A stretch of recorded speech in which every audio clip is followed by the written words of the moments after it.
दूर दूर आसुले कष्ट होता तो आज से कष्ट अनुभव करेंगे। तो मु बर्तमान आसूची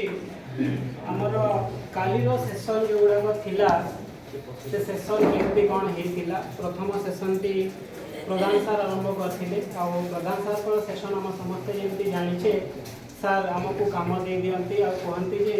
यहाँ आपण मैंने ही करेंगे सेसनटा आपण मान द्वारा ही परिचालित हम। ठीक सेमती है सार सबू ग्रुप को कम देदेले क्या भाग्य पड़ा स्कूल जिते सब खराब गुण अच्छी खराब जिनस अच्छी वर्णना कर तो क्या भाग्य पड़ा स्वप्नर विद्यालय केमिति हो कौन सब सुविधा थी आउ क्या भाग्य पड़ा जे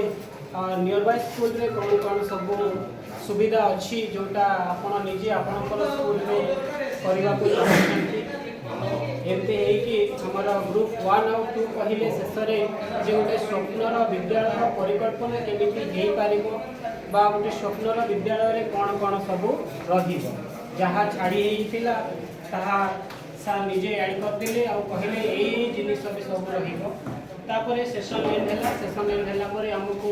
5 मिनट गोटे ब्रेक दिगला। द्वितीय सेसन आरंभ हुए साहू सार अभिभाषण सार भी से कमटी करती जो कमटी सार छाड़ी जाते आमको कम देले विभिन्न इनिशिएटिव विभिन्न स्कीम जहाँ छात्र मानक आउ शिक्षक मानक उद्दिष्ट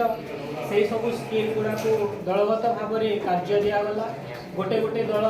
जहाँ सब स्कीम अच्छी Odisha government government of India से स्कीम सब कहले को ग्रुप एमएसटी उपरे कहले को ग्रुप एनआरटीएस उपरे कहले किए कहला नेशनल टीचर अवार्ड किए प्रकृति बंधु प्रकृति मित्र एमती है कि द्वितीय सेसनटा भी सरीगला। तापरे लंच ब्रेक है सबुदिन पर लंचटा सुंदर होता खावा को भल था टेस्ट भल था। लंच सेसन सरला आम पहुँची जाऊ तृतीय सेसन रे। तृतीय सेसन रे सार निशांत सार प्रस्तुति करथिबा तांकर 50 आम पाखरे थोई दियंती सेठी विभिन्न आलोचना हो स्कूल सार प्रथमे आमको लाइफ विषय रे पचारती जे प्रकृत रे जीवन कौन सार दृष्टिकोण आम देखिले जे जीवन हेउची संपर्क गढ़िबा लोक मानक बुझीबा निजको बुझीबा और शेष में गोटे सुंदर संपर्कर स्थापना करवा से आम शिखु ड्रप आउट विषय रे स्कूल रे बिगेस्ट गोटे सिचुएशन जोटा खराब सिचुएशन टे ड्रप आउट चली वर्तमान समय रे ड्रप आउट कहीं होउछि तार कन्सिक्वेंस कौन आउ तार कारण गुड़िक आलोचना कलापर शेष में सार कहते कि ये ड्रप रेटा को आमे माने समस्ते मिसिकी ही ठीक कर सब सेसन में क्वेश्चन आसे प्रोब्लेम कौन आउ प्रोब्लेम शेष में आमे माने ही था आमको सौंपी दिखती आपण मैंने ही ये सब ठीक करें। एटार रिजल्ट आसला आम शेष अधिवेशन में पाद दौ शेष अधिवेशन आमर नियंती बागसार आमको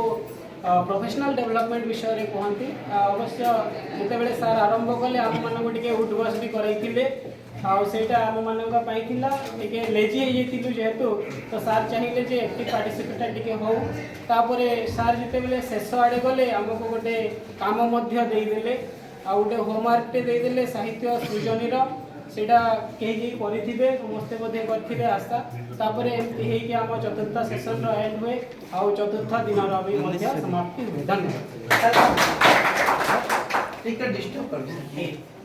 15 सेकेंड